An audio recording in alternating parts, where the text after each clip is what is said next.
Hello students, welcome to my channel M physics classes. তো আজকে আমি ক্লাস 10 মানে মাধ্যমিকের একটা নতুন চ্যাপ্টার শুরু করতে যাব, যেটা হচ্ছে কি আলোক বিজ্ঞান। ওকে, যেটাকে বলে অপটিক্স। এবার অপটিক্সের তোমরা ক্লাস 9-এ কিছুটা পড়ে এসছো। ওকে, তো ক্লাস 10-এর বা মাধ্যমিকের সিলেবাসে যেটা আছে সেটা আমি পড়াবো। তো প্রথমে আমি তোমাদের এই আলোক বিজ্ঞান পড়ানোর আগে তোমাদের জানতে হবে যে আলো কী। ওকে, আলো কি এটা না জানলে আলোক বিজ্ঞান পড়াটা মনে হয় ইনকমপ্লিট। কারণ আলোক বিজ্ঞান পড়ছো অথচ আলো কি সেটা জানো না, এটা তো হয় না। তো প্রথমে তোমাদের তাহলে জানতে হবে যে আলো কি। দেখো, আলো হচ্ছে একটি তড়িৎচুম্বকীয় তরঙ্গ। কি? আলো হলো একটি তড়িৎচুম্বকীয় তরঙ্গ। তো তড়িৎচুম্বকীয় তরঙ্গটা কি? সেটা হচ্ছে, দেখো আগে তোমরা ভালো করে বোঝো, সেটা হচ্ছে এটা ধরো আমাদের এক্স অ্যাক্সিস আর এটা হচ্ছে ওয়াই অ্যাক্সিস। ওকে, এবার এই এক্স অ্যাক্সিস আর ওয়াই অ্যাক্সিস কত ডিগ্রি কোণে থাকে? 90 ডিগ্রি কোণে থাকে। এবং এর সাথে জেড অ্যাক্সিস মানে এই বোর্ডের ওপরের দিকে। ওকে, এই দেখো এটা হচ্ছে জেড অ্যাক্সিস। এই জেড অ্যাক্সিসটা হচ্ছে সামনের দিকে আছে, সেটাকে আমি আঁকছি এখানে এইভাবে। ওকে, কিন্তু এটা আছে কোন দিকে? এটা আছে কিন্তু এই বোর্ডের সামনের দিকে। এইভাবে তোমরা মনে রাখবে। ওকে, যেখানে এই জেড অ্যাক্সিসটা ওয়াইয়ের সাথে 90 ডিগ্রি কোণে আছে, আবার এক্স অ্যাক্সিসের সাথেও জেড অ্যাক্সিসটা 90 ডিগ্রি কোণে আছে। ওকে, এবার এক্স অ্যাক্সিসে আমাদের একটা ম্যাগনেটিক ফিল্ড আছে, মানে এক্স অ্যাক্সিস বরাবর আমি ম্যাগনেটিক ফিল্ড মানে চুম্বক প্রাবল্য দিয়েছি, আর ওয়াই অ্যাক্সিস বরাবর আমি যদি ইলেকট্রিক ফিল্ড দিই, ওকে মানে তড়িৎ ক্ষেত্র, তো এই দুটোর যদি যুগ্ম ভাইব্রেশন হয়, মানে যুগ্ম মানে একই সাথে দুটো ফিল্ড ভাইব্রেট হচ্ছে, তখন একটা ওয়েভ বের হয়, আর যেটা কোন দিকে যায়? এই জেড অ্যাক্সিস বরাবর যায়। এই ওয়েভটাকে বলা হয় তড়িৎচুম্বকীয় তরঙ্গ। ওকে, তাহলে ম্যাগনেটিক ফিল্ড এবং ইলেকট্রিক ফিল্ডের পরস্পর যদি সমকোণে থাকে, মানে 90 ডিগ্রি কোণে থাকে, এবং এরা যদি একই সাথে মানে যুগ্মভাবে ভাইব্রেট হয়, মানে কম্পন হয়, তাহলে এদের যুগ্ম ভাইব্রেশনের জন্য এই দুটো অক্ষের পারপেন্ডিকুলার মানে জেড অক্ষ বরাবর কী হচ্ছে? একটা ওয়েভ তৈরি হয়। সেই ওয়েভটাকে বলা হয় তড়িৎ চুম্বকীয় তরঙ্গ। ওকে, এই ওয়েভগুলোকে বলা হয় কি? তড়িৎ চুম্বকীয় তরঙ্গ। এটা তোমরা মনে রাখবে। ওকে, বা ইলেকট্রোম্যাগনেটিক রেডিয়েশনও বলতে পারো। এবার এই তড়িৎচুম্বকীয় তরঙ্গের বিভিন্ন ওয়েভলেন্থ আছে, বিভিন্ন রকম ওয়েভলেন্থ আছে। তো সেই যে ওয়েভলেন্থটা আমাদের ভিসিবল রিজিয়নের মধ্যে থাকে, মানে আমরা দৃশ্যমান রেঞ্জের মধ্যে থাকবে, সেইটাই আমাদের হয় কি? সাধারণ আলো। ওকে, বা দৃশ্যমান আলো। তাহলে তোমরা আলোর সংজ্ঞা এভাবে বলতে পারো যে আলো হলো এমন একটি তড়িৎচুম্বকীয় তরঙ্গ যা আমাদের মানুষের চোখ সেই তরঙ্গের ওয়েভলেন্থটাকে দেখতে পায় বা সেই পারসিভ করতে পারে। ওকে, তাহলে এর ডেফিনেশনটা তোমরা একটু লিখে নাও। এটা কিন্তু অ্যাকচুয়ালি ইংলিশে ডেফিনেশন হবে, বাংলায় এর তোমরা একটু কনভার্ট করে নেবে। ওকে, তো দেখো লাইটের সংজ্ঞাটা কিভাবে লিখবে। লাইট বলতে আমরা অ্যাকচুয়ালি যে দৃশ্যমান আলোটা দেখতে পাই সেটারই কথা বলবো এখানে। তো light or visible light is a electromagnetic radiation with the portion of the electromagnetic spectrum that is perceived by human eye। মানে এটা আমি তখন বলছিলাম যে ইলেকট্রিক ফিল্ড এই ডিরেকশনে দেওয়া হয়েছে, এই ডিরেকশনে ম্যাগনেটিক ফিল্ড দেওয়া আছে, তাহলে এই জেড ডিরেকশনে বিভিন্ন তড়িৎচুম্বকীয় তরঙ্গগুলো বের হবে। এটা হচ্ছে জেড অ্যাক্সিস। তো জেড অ্যাক্সিসে বিভিন্ন তড়িৎচুম্বকীয় তরঙ্গগুলো বের হবে, কিন্তু সব তড়িৎচুম্বকীয় তরঙ্গগুলোই কিন্তু আমাদের ভিজিবল লাইট না। কেন? কারণ যে তড়িৎচুম্বকীয় তরঙ্গগুলো আমাদের হিউম্যান আই পারসিভ করতে পারবে সেইগুলোকেই আমরা বলি ভিজিবল লাইট। ওকে, মানে এই তড়িৎচুম্বকীয় তরঙ্গ কী কী হতে পারে? যেমন এক্স রে হতে পারে, ঠিক আছে, গামা রে হতে পারে। তো এগুলোকে তো আমরা লাইট বলবো না, মানে এগুলো কিন্তু একটা তড়িৎচুম্বকীয় তরঙ্গ, বাট এইগুলোকে আমরা ভিজিবল লাইট বলবো না। ওকে, তো ভিজিবল লাইট কোনগুলোকে বলবো? যেগুলো আমাদের হিউম্যান আই পারসিভ করতে পারে সেইগুলোকে আমরা বলবো ভিজিবল আলো। তো এই যে তড়িৎচুম্বকীয় তরঙ্গগুলো বেরোচ্ছে, এই তড়িৎচুম্বকীয় তরঙ্গগুলোর বিভিন্ন একটা করে মানে ওয়েভলেন্থের একটা করে ফ্রিকোয়েন্সি রেঞ্জ আছে। তো আমরা যে লাইটটা দেখতে পাই তার ওয়েভলেন্থ কত হয়? সেটা হচ্ছে 400 থেকে 700 ন্যানোমিটার। ওকে, আর তার ফ্রিকোয়েন্সি কত হয়? 750 to 420 টেট্রাহার্জ। ওকে, এটা হচ্ছে তার ফ্রিকোয়েন্সির মানে রেঞ্জটা। তাহলে আমরা জানলাম যে আলো কী। ওকে, এবার আমরা জানবো আলোক বিজ্ঞান কী। দেখো ফিজিক্সের কিন্তু মানে ভৌতবিজ্ঞান বা ফিজিক্সের বিভিন্ন পোর্শন আছে। ওকে, বিভিন্ন পোর্শন আছে বলতে কীরকম, মানে ফিজিক্সের একটা পার্ট আছে যে পার্টটাতে কী হচ্ছে তাপ সম্পর্কে আলোচনা করা হয়, সেটাকে আমরা বলি তাপবিজ্ঞান। একটা পার্ট আছে যেখানে বিভিন্ন মানে কারেন্ট, ইলেকট্রিসিটি মানে তড়িৎ প্রবাহ এইসব নিয়ে আলোচনা করা হয়, সেটাকে আমরা বলতে পারি চলতড়িৎ। ঠিক আছে, তো ফিজিক্সের আরেকটা পোর্শন আছে যে পোর্শনটায় আলো সম্পর্কিত তথ্য নিয়ে আলোচনা করা হয়, আলো বলতে দৃশ্যমান আলো, সেই পোর্শনটাকে ফিজিক্সের পদার্থবিজ্ঞানের সেই ভাগটাকে বলা হয় কি আলোক বিজ্ঞান। ওকে, তাহলে তোমাদের যদি পরীক্ষায় বলে যে আলোক বিজ্ঞান কি না, পদার্থবিজ্ঞানের যে শাখায় আলোর বিভিন্ন ধর্ম নিয়ে আলোচনা করা হয় পদার্থবিজ্ঞানের সেই শাখাটাকে বলা হচ্ছে আলোক বিজ্ঞান। এবার আলোক বিজ্ঞানের মধ্যে কি কি আছে, আলোক বিজ্ঞানের আবার দুটো ভাগ, এটা তোমরা মনে রাখবে। আলোক বিজ্ঞানের আবার দুটো ভাগ, একটা হচ্ছে কি, একটা হচ্ছে জ্যামিতিক আলোক বিজ্ঞান আর একটা হচ্ছে কি জ্যামিতিক আলোক বিজ্ঞান, আর একটা হচ্ছে তোমাদের হচ্ছে ভৌত বা প্রাকৃতিক আলোক বিজ্ঞান। ওকে, তাহলে জ্যামিতিক আলোক বিজ্ঞান আর হচ্ছে প্রাকৃতিক আলোক বিজ্ঞান, এটা তোমরা মনে রাখবে। জ্যামিতিক আলোক বিজ্ঞান আর একটা হচ্ছে কি প্রাকৃতিক বা ভৌত আলোক বিজ্ঞান, ভৌত বা প্রাকৃতিক আলোক বিজ্ঞান, আলোক বিজ্ঞান।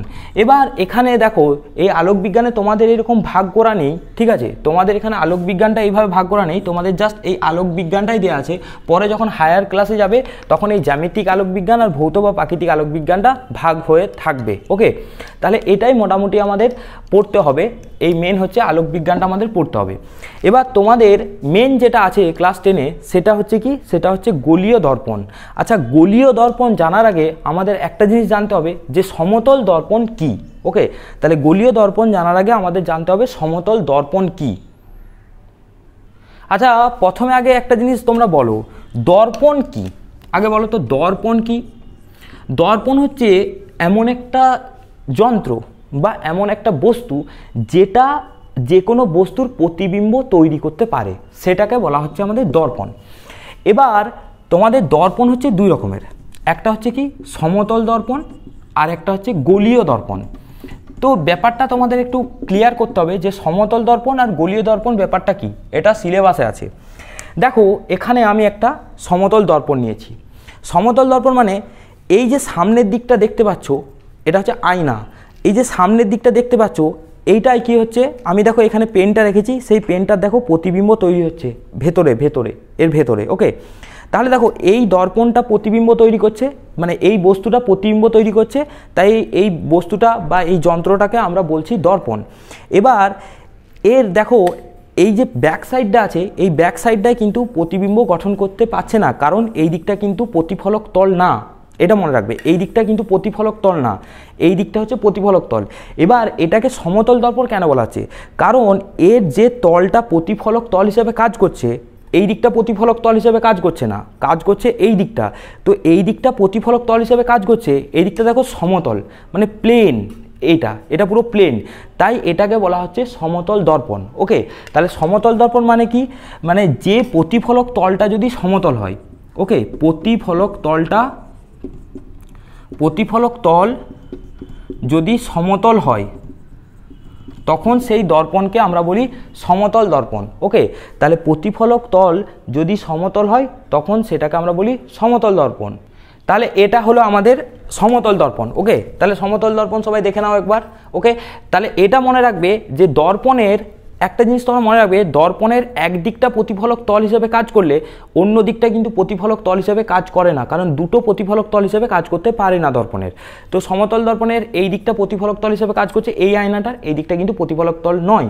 তো এই দিকটা প্রতিফলক তল নয়, কিভাবে করব না, এখানে কিছু একটা প্রলেপ দিয়ে দিতে হয়, তো এটা রূপোর প্রলেপ দিয়ে দেওয়া আছে, তো সেই জন্য এই দিকটা আর প্রতিফলক তল হিসেবে কাজ করছে না। ওকে, এবার তাহলে সমতল দর্পণটা তো আমরা বুঝলাম, এটা আগে ছিল ক্লাস 9-এ সম্ভবত। এবার আমি পড়ব কি গোলীয় দর্পণ। দেখো তাহলে গোলীয় দর্পণ জিনিসটা কি, তোমাদের আগে খুব ভালো করে এটা কনসেপ্টটা ক্লিয়ার করতে হবে। গোলীয় দর্পণ আগেই বলেছি, দর্পণ কি না, যে বস্তুর প্রতিবিম্ব তৈরি করতে পারে, ঠিক আছে, বা ইমেজ তৈরি করতে পারে, সেটাকে আমরা বলছি দর্পণ। এবার গোলীয় দর্পণ দেখো এই দেখতে পাচ্ছ তোমরা, এটা হচ্ছে একটা গোলক। ওকে, এটা হচ্ছে একটা গোলক। এবার এই গোলকটাকে আমি যখন বোর্ডে আঁকবো তখন কিভাবে আঁকবো, এইভাবে আঁকবো গোলকটাকে। ওকে, এইভাবে আমি গোলকটাকে আঁকলাম। এবার দেখো এই গোলকটাতে তোমরা যদি দেখতে পাও, তোমরা যদি দেখো এই গোলকটাতে আমি আমার প্রতিবিম্ব দেখতে পাচ্ছি। ওকে, তার মানে এর ওপরের যে পোর্শনটা আছে সেই পোর্শনটা প্রতিফলক তল হিসেবে কাজ করছে। এবার আমি কি করছি, এই গোলকটা যে আছে এই গোলকটাকে আমি এরকম মাঝ বরাবর কেটে দিলাম। ওকে, মাঝ বরাবর কেটে দিলাম। কেটে দেওয়ার পর দেখছি এই বাইরের পোর্শনটা, এই বাইরের যে দিকটা আছে এই বাইরের দিকটা দেখছি প্রতিফলক তল হিসাবে কাজ করছে। ওকে, প্রতিফলক তল হিসাবে কাজ করছে।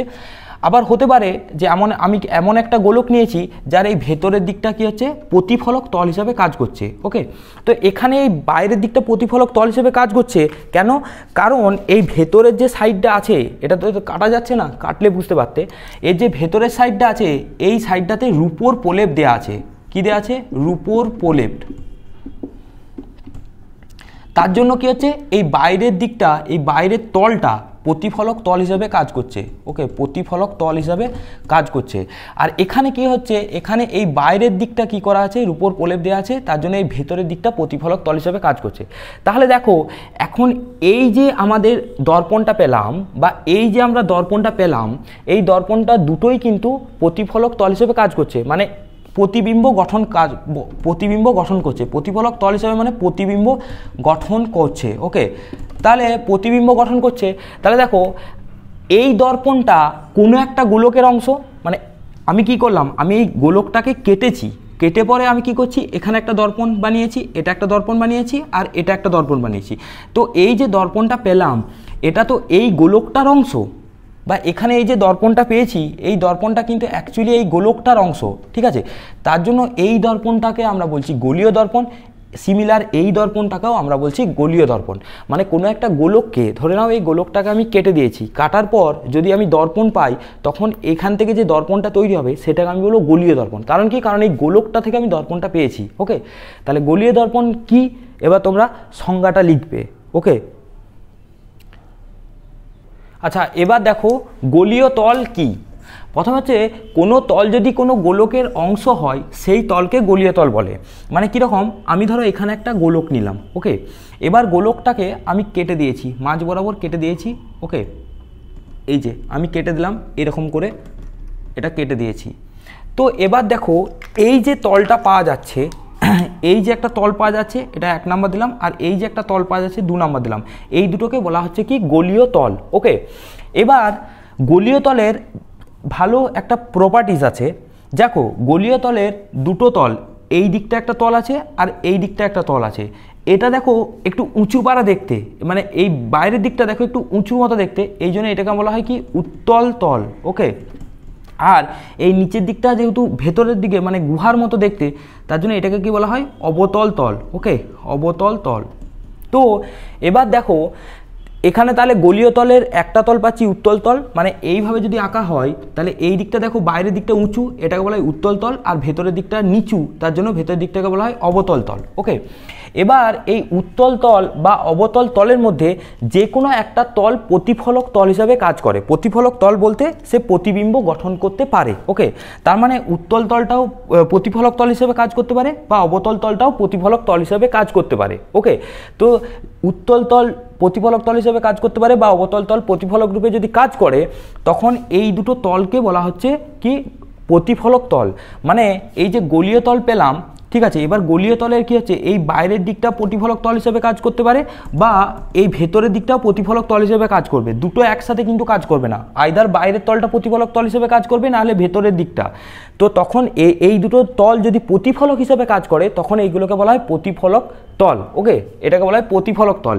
এবার আমি বলেছি যে কোনো তল যদি প্রতিবিম্ব গঠন করে বা প্রতিফলক হিসেবে কাজ করে তখন সেটাকে দর্পণ বলা হয়। ওকে, এবার এখানে দেখো, এখানে এই যে আমাদের গোলীয় প্রতিফলক তলটা পাচ্ছি, ধরে নাও এই দিকটা হচ্ছে গোলীয় প্রতিফলক তল, আর এর ক্ষেত্রে এই ভেতরের দিকটা হচ্ছে গোলীয় প্রতিফলক তল। তখন দেখো এটা কিন্তু কোনো একটা গোলকের অংশ, মানে এই বাইরের দিকটা যখন প্রতিফলক তল হিসেবে কাজ করছে তখন সেটাও এই গোলকের অংশ। ঠিক আছে, আবার এই ভেতরের দিকটা যখন প্রতিফলক তল হিসেবে কাজ করছে তখনও কিন্তু এটা একটা গোলকের অংশ। তার জন্য এই যে আমাদের এখন যে গোলীয় প্রতিফলক তলগুলো পেয়েছি এগুলো যদি কোনো একটা গোলকের অংশ হয় তখন এই যে তলটা, এই তলটা বা এই উত্তল তলটা যে প্রতিফলক তল হিসেবে কাজ করছে, তখন এটাকে বলা হয় কি গোলীয় দর্পণ। সিমিলার এটাকেও কিন্তু গোলীয় দর্পণ বলা হয়। ওকে, তাহলে সংজ্ঞাটা তোমরা এইভাবে লিখবে, কোনো গোলীয় প্রতিফলক তল যদি কোনো গোলকের অংশবিশেষ হয়, ওকে এর দুবার লেখা হয়ে গেছে, গোলীয় গোলকের অংশবিশেষ হয় তখন সেই তলকে গোলীয় দর্পণ বলে। ওকে, এবার গোলীয় দর্পণ ক রকমের হতে পারে? গোলীয় দর্পণ কিন্তু দুই রকমের হয়। ওকে, একটা হচ্ছে উত্তল দর্পণ আর একটা হচ্ছে অবতল দর্পণ। ওকে, এখানে একটা জিনিস তোমাদের বলে রাখি, এই যে এখানে এই যে বাইরের তলটা প্রতিফলক তল হিসেবে কাজ করছে, তখন এই ভেতরের তলটাকে কি করা হয়, পারদ বা মার্কারির এখানে প্রলেপ দেওয়া হয়। ওকে, এটাকে মনে রাখবে, এটা কিন্তু পারদের প্রলেপ দেওয়া হয় যাতে এটাও প্রতিফলক তল হিসেবে কাজ না করে। আর ভেতরের দিকটা যখন করা হয় তখন এই বাইরের দিকটা কি হচ্ছে, প্রলেপ দেওয়া হয় যাতে শুধু ভেতরের দিকটাই প্রতিফলক তল হিসাবে কাজ করতে পারে। তো যখন বাইরের দিকটা প্রতিফলক তল হিসাবে কাজ করবে তখন সেটাকে কি বলা হয়, উত্তল দর্পণ। ওকে, যখন বাইরের দিকটা উত্তল তলটা প্রতিফলক তল হিসাবে কাজ করবে তখন তাকে বলা হয় উত্তল দর্পণ।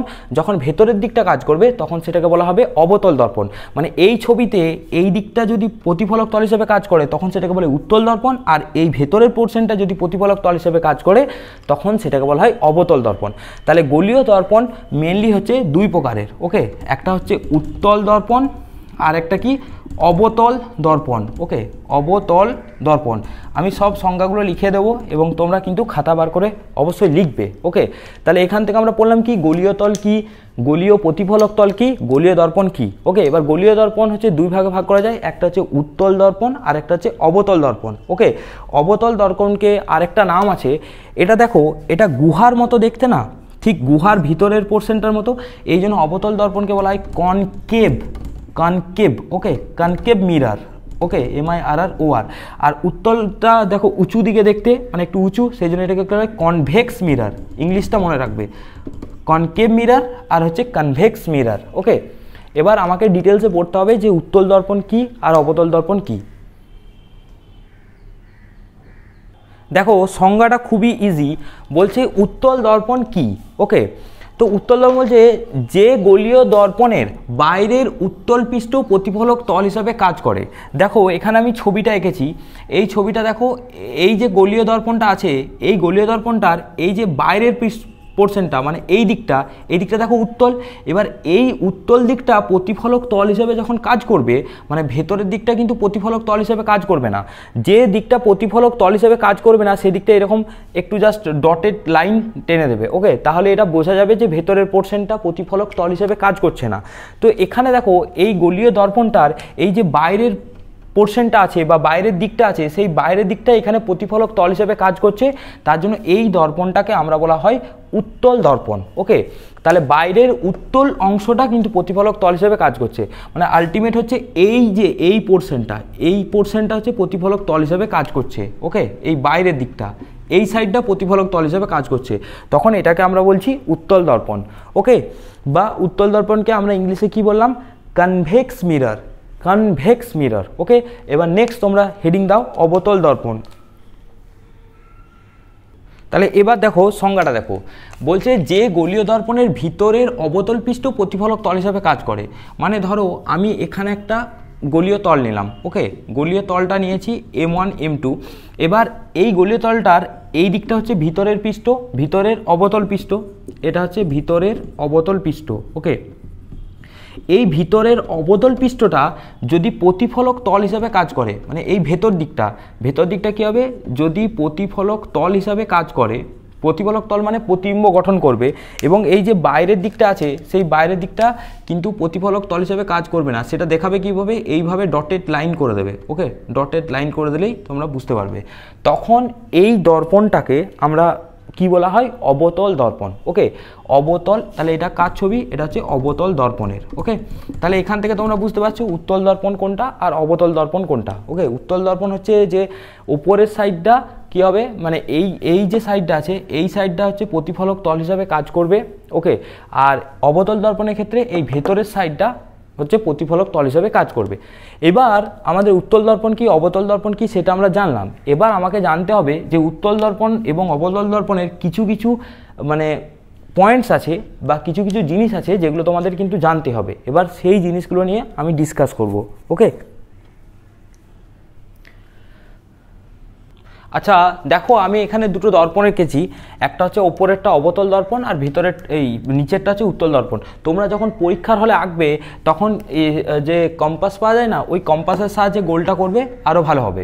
তো দেখো এখানটা অবতল দর্পণ কেন বলছে, কারণ এই ভেতরের দিকটা প্রতিফলক তল হিসাবে কাজ করছে। ওকে, ভেতরের দিকটা প্রতিফলক তল হিসাবে কাজ করছে, আর বাইরের দিকটা হচ্ছে এটা অস্বচ্ছ, তো তার জন্য এটা হচ্ছে অবতল দর্পণ।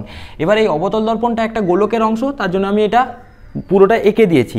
এবং এখানে যে দেখতে পাচ্ছ, এখানে দর্পণ কিন্তু শুধুমাত্র এখান থেকে এতটা অবধি। ওকে, এখানেও দর্পণ হচ্ছে এম থেকে এম ড্যাশ। এবার এটার প্রতিফলক তলটা এই বাইরের দিকটা কাজ করছে, তার জন্য এটা হচ্ছে উত্তল দর্পণ। তো প্রথমে দর্পণের আমাদের একটা কতগুলো ডেফিনেশন আছে, সেগুলো জানতে হবে। দেখো প্রথমে হচ্ছে দর্পণের মেরু বলতে কি বোঝায়। ওকে, দর্পণের মেরু, তো তোমরা জানো যে একটা দেখো এখানে গলীয় দর্পণ দুটোই, মানে আমাকে মেনলি হচ্ছে গলীয় দর্পণের মেরু জানতে হবে। তো গলীয় দর্পণ মানে অবতল দর্পণও হবে, উত্তল দর্পণও হবে। তো এখানে মেরু বলতে কোনটা বোঝাচ্ছে, সেটা হচ্ছে যে গলীয় দর্পণের, দেখো গলীয় দর্পণের এই যদি অবতল দর্পণ নেওয়া হয় তাহলে এটা হচ্ছে তার প্রতিফলক তল, মানে এম ড্যাশটা। আর এখানে যদি উত্তল দর্পণ হয় তাহলে এম ড্যাশটা হচ্ছে বাইরের দিকটা হচ্ছে প্রতিফলক তল। এবার এই প্রতিফলক তলের একটা মধ্যবিন্দু থাকবে। ওকে, এই প্রতিফলক তলে ধরো মধ্যবিন্দু হচ্ছে এটা, যেটা হচ্ছে এই সি এর সাথে কী হবে, একটা স্ট্রেট লাইন হবে, মানে এই সি পয়েন্টের সাথে যেটা একটা স্ট্রেট লাইন হবে এইভাবে। তাহলে এখানের মধ্যবিন্দু ধরে নাও এটা, যেটা এই সি এর সাথে কিন্তু স্ট্রেট লাইন হবে। তো এই গলীয় দর্পণের প্রতিফলক তলের এই যে মধ্যবিন্দুটা আমরা পাচ্ছি, সেই মধ্যবিন্দুটাকে আমরা বলছি মেরু। ওকে, তাহলে উত্তল দর্পণেরও এখানে মেরু হচ্ছে ও, আর অবতল দর্পণেরও মেরু হচ্ছে ও। তাহলে তোমরা সংজ্ঞাটা কি লিখবে, গলীয় দর্পণের প্রতিফলক তলের মধ্যবিন্দুকে ওই দর্পণের মেরু বলা হয়। ওকে, তাহলে কি লিখবে তোমরা, গলীয় দর্পণের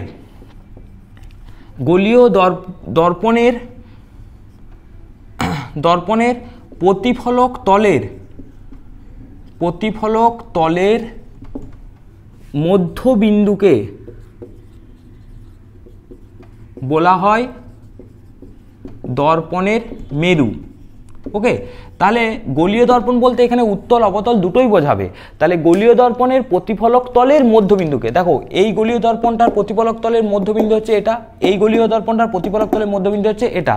তাহলে ও হলো কি, ওই দর্পণটার মেরু। এটা কিন্তু তোমরা মনে রাখবে, ও হলো এই দর্পণটার মেরু। ঠিক আছে, এবার এখানে প্রতিফলক তলটা অবতলের ক্ষেত্রে ভেতরটা হবে, আর উত্তলের ক্ষেত্রে হচ্ছে বাইরেটা হবে।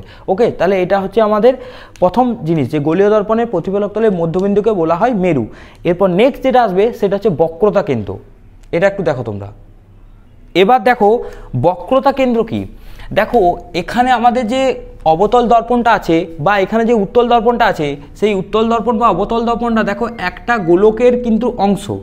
দেখো এই গোলকটার অংশ হচ্ছে এই অবতল দর্পণটা এম ড্যাশ, আবার এই গোলকটার উত্তল দর্পণ হচ্ছে এম ড্যাশ। তো এই গোলকটার যে কেন্দ্রবিন্দুটা, এই যে সিটা বা এখানে যে কেন্দ্রবিন্দু সিটা, এই সিটাকেই বলা হচ্ছে বক্রতা কেন্দ্র। ওকে, তাহলে সংজ্ঞাটা কিভাবে লিখছে, যে গলীয় দর্পণটি যে গোলকের অংশ, সেই গোলকটির কেন্দ্রবিন্দুকে বলা হয় ওই দর্পণের বক্রতা কেন্দ্র। তাহলে দেখো এর ক্ষেত্রেও বক্রতা কেন্দ্র হচ্ছে সি, কারণ এই যে আমাদের অবতল দর্পণটা তৈরি হয়েছে এম ড্যাশ, বা এখানে যে উত্তল দর্পণটা তৈরি হয়েছে এম ড্যাশ, সেটা যে গোলকের অংশ, সেই গোলকের কেন্দ্রটা হচ্ছে সি, সেই গোলকের কেন্দ্রটা হচ্ছে সি। তাহলে এখানে সিটা হচ্ছে কি, বক্রতা কেন্দ্র। ওকে, বক্রতা কেন্দ্র। এবার বক্রতা কেন্দ্র উত্তল দর্পণের জন্য হবে, অবতল দর্পণের জন্য হবে। কিন্তু এখানে একটা ইম্পর্টেন্ট পয়েন্ট, এই পয়েন্টটা কিন্তু খুব ভালো করে মনে রাখবে। দেখো অবতল দর্পণের জন্য এই যে বক্রতা কেন্দ্রটা আছে, সেই বক্রতা কেন্দ্রটা যেদিকে প্রতিফলক তল সেই দিকেই আছে। মানে অবতল দর্পণের ক্ষেত্রে বক্রতা কেন্দ্র কি হচ্ছে, যেদিকে প্রতিফলক তল আছে সেই দিকেই থাকে, প্রতিফলক তলের দিকে থাকে। ঠিক আছে, দেখতে পাচ্ছ তোমরা এখানে যে এই ভেতরের দিকটা হচ্ছে প্রতিফলক তল হিসেবে কাজ করছে। তো প্রতিফলক তল যে দিকে আছে সেই দিকেই কিন্তু বক্রতা কেন্দ্রটা আছে। আর কি হচ্ছে, এই উত্তল দর্পণের ক্ষেত্রে এই বক্রতা কেন্দ্র কোন দিকে আছে, উত্তল দর্পণের ক্ষেত্রে দেখো বক্রতা কেন্দ্র এখানে আছে, বাট প্রতিফলক তল কিন্তু এই বাইরের দিকে আছে, তারপরে অস্বচ্ছ মাধ্যম আছে, তারপরে বক্রতা কেন্দ্র। তাহলে উত্তল দর্পণের ক্ষেত্রে কি হয়, বক্রতা কেন্দ্র প্রতিফলক তলের উল্টো দিকে থাকে। ওকে, মানে যেদিক তলটা প্রতিফলক তার উল্টো দিকে কিন্তু বক্রতা কেন্দ্রটা থাকে। এটা কিন্তু খুব ইম্পর্ট্যান্ট। ওকে, এটা কিন্তু মনে রাখবে, এটা কিন্তু খুব ইম্পর্ট্যান্ট। ওকে, এইখান থেকে এমসিকিউ কোশ্চেন আসে। তাহলে বক্রতা কেন্দ্র হলো। ওকে, এবার আমি আসবো বক্রতা ব্যাসার্ধ। তো এবার দেখো সেটা হচ্ছে বক্রতা ব্যাসার্ধ কি। দেখো বলছে গোলীয় দর্পণটি যে গোলকের অংশ সেই গোলকের ব্যাসার্ধকে বলা হয় বক্রতা ব্যাসার্ধ। মানে এখানে যে গোলীয় দর্পণটা নিয়েছি, এই গোলীয় দর্পণটার যে ব্যাসার্ধ মানে কোনটা, এখানে সিএম হতে পারে, সিএম ড্যাশ হতে পারে, সিও হতে পারে। তাহলে সিও হচ্ছে ওই যে সিও যে দৈর্ঘ্যটা পাচ্ছি, এটা হচ্ছে অবতল দর্পণটার বক্রতা ব্যাসার্ধ। ওকে, এটাকে আমি আর দিয়ে ডিনোট করলাম, ক্যাপিটাল আর দিয়ে। আচ্ছা, সিমিলার এই উত্তল দর্পণের এই যে এখানেও দেখো সিও, এটাও কিন্তু হচ্ছে বক্রতা ব্যাসার্ধ। মানে এই গোলকটা, এই দর্পণটা যে গোলকের অংশ সেই গোলকটার ব্যাসার্ধকে আমরা বলছি বক্রতা ব্যাসার্ধ। বা এখানে তুমি বক্রতা ব্যাসার্ধের আরও একটা তুমি সংজ্ঞা লিখতে পারো, সেটা হচ্ছে কি না, মেরু দর্পণের মেরু ও বক্রতা কেন্দ্রের মধ্যে দূরত্বকে বক্রতা ব্যাসার্ধ বলে। এটা জাস্ট মনে রাখার জন্য পড়বে, এটাও তোমরা বলতে পারো। ওকে, তো এখানে দেখো দর্পণের মেরু হচ্ছে এটা, ঠিক আছে, আর দর্পণের বক্রতা কেন্দ্র হচ্ছে এটা। তো ওদের মধ্যে যে দূরত্বটা সেটাকেও কিন্তু বক্রতা ব্যাসার্ধ বলে। ওকে, বা এভাবে বলতে পারো যে এই দর্পণটা যে গোলকের অংশ সেই গোলকের যে ব্যাসার্ধ সেটাকেই বলা হচ্ছে বক্রতা ব্যাসার্ধ। ওকে, তাহলে বক্রতা ব্যাসার্ধ তোমরা বুঝতে পেরেছো। এবার এখান থেকে আরেকটা জিনিস আছে, সেটা হচ্ছে প্রধান অক্ষ। দেখো প্রধান অক্ষ বলতে কোনটা বোঝায়, যে গোলীয় দর্পণের মধ্যবিন্দু। আর এবার দেখো প্রধান অক্ষ, এটা তোমরা একটু লিখবে খাতায়, কিন্তু ভালো করে প্র্যাকটিস করবে, এখান থেকে এই সংজ্ঞাগুলো তোমাদের কিন্তু দিতে পারে। ওকে, এবার তোমরা লেখো কি প্রধান অক্ষ। দেখো প্রধান অক্ষ কোনটা, যে কোনো একটা গোলীয় দর্পণ নাও, তাতে সেটা অবতল হোক উত্তল হোক কোনো অসুবিধা নেই। এই গোলীয় দর্পণটার এই যে আমাদের বক্রতা কেন্দ্র আছে আর এই যে মেরু আছে, এই বক্রতা কেন্দ্র আর মেরুকে একটা লাইন দিয়ে যোগ করে নাও এবং লাইনটাকে বর্ধিত করো। ওকে, একটা লাইন দিয়ে যোগ করে নাও এবং লাইনটাকে বর্ধিত করো। তো এই যে লাইনটা পাচ্ছ এক্স ড্যাশ, এইটাকেই বলা হচ্ছে আমাদের প্রধান অক্ষ। বা এখানে এই উত্তল দর্পণের ক্ষেত্রে এই যে এক্স ড্যাশ পাচ্ছ, এটাকেই আমাদের বলা হচ্ছে কি প্রধান অক্ষ। তাহলে প্রধান অক্ষের সংজ্ঞাটা লেখো তোমরা। তো এখানে সংজ্ঞাটা দেখো, বলছে প্রধান অক্ষ কি না, গোলীয় দর্পণের মধ্যবিন্দু ও বক্রতা কেন্দ্রের মধ্য দিয়ে অঙ্কিত সরলরেখাকে বলা হচ্ছে দর্পণের প্রধান অক্ষ। মানে এই যে সরলরেখাটা পাচ্ছি, এটাকে আমরা বলছি প্রধান অক্ষ। ওকে, এরপর যে জিনিসটা বলবো সেটা হচ্ছে কি না, দর্পণের উন্মেষ, অ্যাপারেচার, উন্মেষ। তো এবার আসছি উন্মেষ। আচ্ছা, এই উন্মেষটাকে আরেকটা ভাষা বলে, সেটা হচ্ছে রৈখিক উন্মেষ। ওকে, রৈখিক উন্মেষ কি, গোলীয় দর্পণের প্রধান ছেদের প্রান্তবিন্দু দুটির দূরত্বকে, মানে এই যে দূরত্বটা আসছে প্রান্তবিন্দু দুটির দূরত্ব, মানে এম ড্যাশ, এইটাকে আমরা বলছি কি মানে উন্মেষ। এবার রৈখিক উন্মেষ বলতে অ্যাকচুয়ালি ওই যে প্রান্তবিন্দু দুটো আসছে, সেই প্রান্তবিন্দু দুটোর যোগ করলে আমরা যেটা পাই সেটা হচ্ছে উন্মেষ। ওকে, মানে এম ড্যাশ, এটা হলো উন্মেষ। আচ্ছা, এটাকে রৈখিক উন্মেষ কেন বলা হচ্ছে, কারণ দেখো এটা একটা লাইন, তো একটা লিনিয়ার লাইন, তার জন্য এটাকে বলা হচ্ছে রৈখিক উন্মেষ। আরেকটা জিনিস আছে, সেটা হচ্ছে কৌণিক উন্মেষ। কৌণিক উন্মেষ কোনটা, দেখো এখানে প্রান্তবিন্দু দুটো কোনটা, এম আর এম ড্যাশ। এবার এখানে আমরা যদি মানে একটা কোণ পাবো, কোনটা দেখো এম সি এম ড্যাশ, এই যে কোণটা পাচ্ছি, এই যে কোণটা, এটাকে বলা হচ্ছে কি দর্পণের কৌণিক উন্মেষ। ওকে, মানে এই যে দুটো পয়েন্ট আছে, মানে গোলীয় দর্পণের প্রধান ছেদের যে প্রান্তবিন্দু দুটো আছে, ওকে, এই যে প্রান্তবিন্দু দুটো আছে, এই প্রান্তবিন্দু দুটো বক্রতা কেন্দ্রে যে কোণটা উৎপন্ন করে, এই যে বক্রতা কেন্দ্রে যে কোণটা উৎপন্ন করছে, এই কোণটাকে বলা হচ্ছে দর্পণের কৌণিক উন্মেষ। ওকে, এটা তোমরা মনে রাখবে, কৌণিক উন্মেষ। তো রৈখিক উন্মেষও আছে, আবার কৌণিক উন্মেষও আছে। কৌণিক উন্মেষ বলতে ওই যে অ্যাঙ্গেলটা তৈরি হচ্ছে সেটাকে আমরা বলছি কি কৌণিক উন্মেষ। ওকে, এটা কিন্তু তোমরা মনে রাখবে। আচ্ছা, এবার দেখবে অনেক সময় একটা কোশ্চেন আছে যে মানে দর্পণটার ক্ষুদ্র উন্মেষ বলতে কি বোঝায়। মানে দেখবে অনেক সময় একটা কোশ্চেন আসে, সেটা হচ্ছে ক্ষুদ্র উন্মেষ। দেখবে ক্ষুদ্র উন্মেষ। ওকে, ক্ষুদ্র উন্মেষ বলতে কি বোঝায়, এই যে কোণটা আছে, এই কোণটা যদি 10 ডিগ্রির থেকে কম হয়, ওকে 10 ডিগ্রির থেকে কম হয়, মানে ওই দর্পণটার কৌণিক উন্মেষ যদি 10 ডিগ্রির থেকে কম হয়, ওকে, কৌণিক উন্মেষ যদি 10 ডিগ্রির থেকে কম হয় তখন ওই দর্পণটাকে বলা হচ্ছে ক্ষুদ্র উন্মেষযুক্ত দর্পণ। ওকে, এটা কিন্তু মনে রাখবে। তাহলে ক্ষুদ্র উন্মেষযুক্ত দর্পণ কখন বলা হবে? যখন ওই দর্পণটার কৌণিক উন্মেষ 10 ডিগ্রির থেকে কম হবে তখন সেটাকে বলা হচ্ছে ক্ষুদ্র উন্মেষযুক্ত দর্পণ। ওকে, আচ্ছা, এবার একটা টার্ম আছে, সেটা হচ্ছে উপাক্ষীয় রশ্মি। উপাক্ষীয় রশ্মি হচ্ছে, ধরো আমি এখানে একটা অবতল দর্পণ নিলাম, ওকে, অবতল দর্পণ নিয়েছি এটা। এবারে এই অবতল দর্পণটার মেরু হচ্ছে এটা, ওকে, আর এটা হচ্ছে প্রধান অক্ষ। এবার কি হচ্ছে, ধরো অনেকগুলো লাইট পাস করছে, এইভাবে পাস করছে, ওকে। তো এখানে দেখো এই যে লাইটটা যাচ্ছে, এই চারটে লাইট কি হচ্ছে, প্রধান অক্ষের সাথে ক্ষুদ্র কোণে আছে, মানে এটা হচ্ছে প্রধান অক্ষ। তো এইগুলোর সাথে দেখো খুব ক্ষুদ্র কোণে, মানে অনেক অল্প কোণে আছে, এবং এরা কি হচ্ছে, এই যে দর্পণের মেরুটা আছে সেই মেরুর খুব কাছাকাছি অঞ্চলে এই রশ্মিগুলো আছে, ওকে। তখন এই রশ্মিগুলোকে, এই যে চারটে রশ্মি আমি এঁকেছি, এই রশ্মিগুলোকে বলি আমি কি, উপাক্ষীয় রশ্মি। ওকে, তাহলে উপাক্ষীয় রশ্মি কাকে বলে না, যে সকল রশ্মিগুলো দর্পণের প্রধান অক্ষের সাথে খুব কম কোণে আছে এবং দর্পণের মেরুর খুব নিকটবর্তী অঞ্চলে আছে, সেগুলোকে বলা হয় উপাক্ষীয় রশ্মি। আর আরেকটা হচ্ছে প্রান্তিক রশ্মি। প্রান্তিক রশ্মি কি? প্রান্তিক রশ্মি, এটাও তোমরা মনে রাখবে। প্রান্তিক রশ্মিটা হচ্ছে এর একটু উল্টো। সেটা কি না, যে সকল রশ্মি গোলীয় দর্পণের প্রধান অক্ষের সাথে বেশি কোণে আছে, বেশি কোণে মানে ধরে নাও এই লাইটগুলোকে আমি বলছি, এই রশ্মিগুলোকে বলছি, এরা দেখো কিন্তু প্রধান অক্ষের সাথে বেশি কোণে আছে। কীরকমভাবে দেখাবে, এটা হচ্ছে প্রধান অক্ষ, তার সাথে দেখো এই অ্যাঙ্গেলে আছে, এটা এই কোণে আছে, এখান থেকে এই অ্যাঙ্গেলে আছে, আবার এই কোণে আছে। তাহলে এই যে রশ্মিগুলো আছে, এই দুটো এঁকেছি আর এই দুটো এঁকেছি, এরা কি হচ্ছে, এই যে প্রধান অক্ষ আছে সেই প্রধান অক্ষের সাথে বেশি কোণে আছে। তাহলে যখন সংজ্ঞাটা লিখবে, যে সকল রশ্মি গোলীয় দর্পণের প্রধান অক্ষের সাথে, এই ক্ষুদ্র জায়গায় কি লিখবে, বেশি কোণে এবং দর্পণের মেরুর খুব দূরবর্তী অঞ্চলে আপতিত হয়। তো এটা হচ্ছে দর্পণের মেরু। তো তার থেকে দেখো খুব দূরে আপতিত হচ্ছে, অনেকটা দূরে, এটাও দেখো অনেকটা দূরে আপতিত হচ্ছে, তখন এই রশ্মিগুলোকে বলা হচ্ছে কি, প্রান্তিক রশ্মি। ওকে, তাহলে এটা হলো আমার মোটামুটি অবতল দর্পণ এবং উত্তল দর্পণ, মানে যে কোনো গোলীয় দর্পণের ক্ষেত্রে। তো আমি এটা অবতল দর্পণের ক্ষেত্রে দেখালাম, উত্তল দর্পণের ক্ষেত্রেও সংজ্ঞাটা এক। আচ্ছা, এবার একটা লাস্ট তোমাদের একটা কোশ্চেন করব, সেটা হচ্ছে, এটা খুবই ইম্পর্টেন্ট, যে সমতল দর্পণের বক্রতা ব্যাসার্ধ কত হয়? এটা খুব ইম্পর্টেন্ট কোশ্চেন। সমতল দর্পণের বক্রতা ব্যাসার্ধ কত হয় এবং কেন? ব্যাসার্ধ কত হয় এবং কেন? এই কোশ্চেনটা আমি তোমাদের হোমওয়ার্ক দিলাম, এটা জাস্ট তোমাদের জানার জন্য। এটা খুবই ইম্পর্টেন্ট কোশ্চেনটা।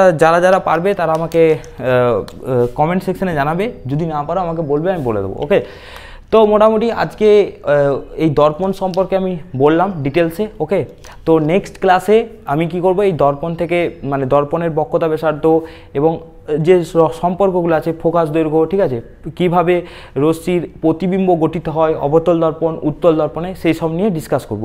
ওকে, তো তোমরা মোটামুটি পড়াশোনা করতে থাকো, আর যা পড়িয়েছি সেগুলো একটু ভালো করে প্র্যাকটিস করবে। অবশ্যই একটা জিনিস মনে রাখবে, যত তোমরা প্র্যাকটিস করবে তত তোমাদের ভালো হবে। ওকে, এই কোশ্চেনটা পারলে চেষ্টা করবে এবং এটা কমেন্ট সেকশনে জানাবে যে সমতল দর্পণের বক্রতা ব্যাসার্ধ কত হয়। ওকে, আমরা যেহেতু গোলীয় দর্পণ পড়ছি, তার জন্য আমাদের এটা অবশ্যই জানা দরকার যে সমতল দর্পণের বক্রতা ব্যাসার্ধ কী হয়। ওকে, তাহলে দেখা হচ্ছে নেক্সট ভিডিওতে অপটিক্সের নেক্সট লেকচার নিয়ে, সেখানে আরও কিছু ইন্টারেস্টিং জিনিস থাকবে। ওকে, তাহলে তোমরা দেখতে থাকো, ফলো করতে থাকো চ্যানেলটা। ওকে, টাটা।